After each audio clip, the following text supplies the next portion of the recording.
Who doesn't love a good vigilante movie? There will always be injustice in the world, and we little folks almost always find we have zero control over the rights and wrongs of it all, so it can make for a cathartic viewing experience when a movie allows us to live out the fantasy of real, hands-on justice being served. It can also open up a lot of interesting questions about morality, justice, and the failings of society, and engage us as viewers that much more, because the story is often closer to home than the average action or thriller. David Yarovesky's Locked is a pretty terrific slice of vigilante justice that focuses more on personal flaws than avenging any real evil. You can look at it as a headlong collision between Phone Booth and Saw. The everyman is going about his life when, out of the blue, he is swept up in the diabolical scheme of someone unknown to him, someone smart, resourceful, and with way too much time on their hands. Through this ordeal, the vigilante hopes to instill some values in their target, basically torturing them into being better people. These arguably make for the most interesting kind of vigilante movie. As much as you hate to admit it, you can understand both sides of the argument, and there is no clear distinction between hero or villain, giving the movie plenty of room to fully debate its ideas. What is Locked about? Eddie Bill Skarsgård is a petty criminal on the lowest rung of the ladder. He doesn't have any good connections or physical prowess and only commits these small but noticeable acts of criminality because he sees no other option.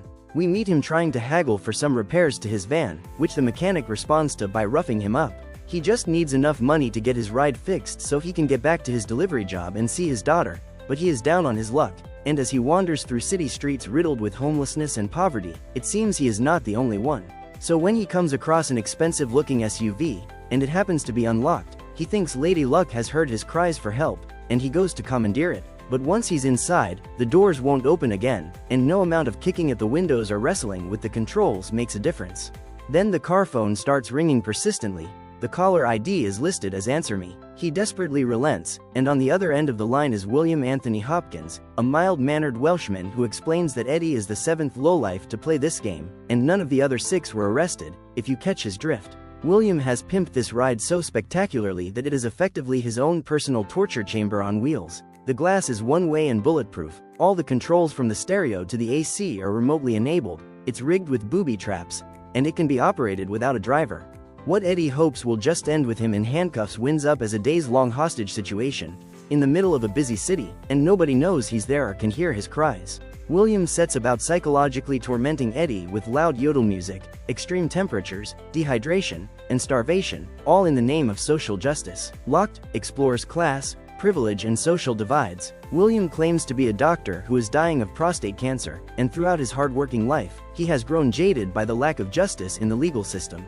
As he sees it, the country is overrun by crime, immorality, and selfishness, while courts and law enforcement have been castrated of any power, leaving the good people to be victimized by the bad, with no hope of justice. Eddie counters that the problem with the world is that the rich make the rules for other rich people, and everybody else lives paycheck to paycheck, having to do things to survive that they would never choose to, had they any other option.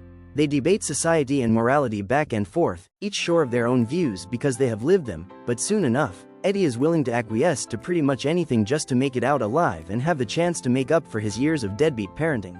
Of course, for a vigilante movie to really grip us, the person serving up the freshly baked portions of street justice has to have some tragic backstory or trauma that has caused them to take a stand. John Kramer has his cancer diagnosis, Harry Brown has the murder of his best friend, and William eventually reveals his own traumatic past. At one point, the movie does dance a little too close to an age divide, with William doing the whole "kids today" routine, which actually dilutes his arguments. There are plenty of reasons why a man of his age might feel angered by the state of the world, and feeding into the "okay, boomer" mindset does the story no favors, especially as his character is ultimately the antagonist who must be defeated. But for this forgivable little misstep, Locked has a lot to offer.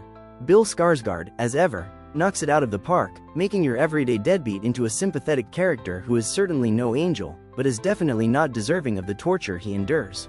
Anthony Hopkins is similarly reliable, pulling out his tried and tested Hannibal Lecter brand of calm, frighteningly clever menace. It all comes together with great pacing, the opening scenes dropping us right into the action, dialing things up when that frantic energy is needed, and reining it back in when the exhaustion hits and the mind-numbing tedium of Eddie's ordeal really sinks in.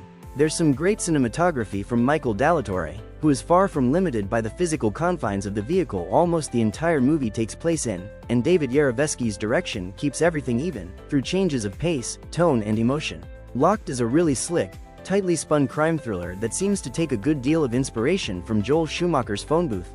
It paints a picture of the big city as a noisy, grimy place that never stops worrying, and attracts characters from both extremes of the social spectrum and everything in between. Somehow, it's the perfect place to hold someone hostage in plain view, because the rhythm of the city is so relentless that everyone just keeps their heads down and carries on with their own lives, happy to have survived another day. Locked comes to theaters on March 21st. Give Locked a 8/10.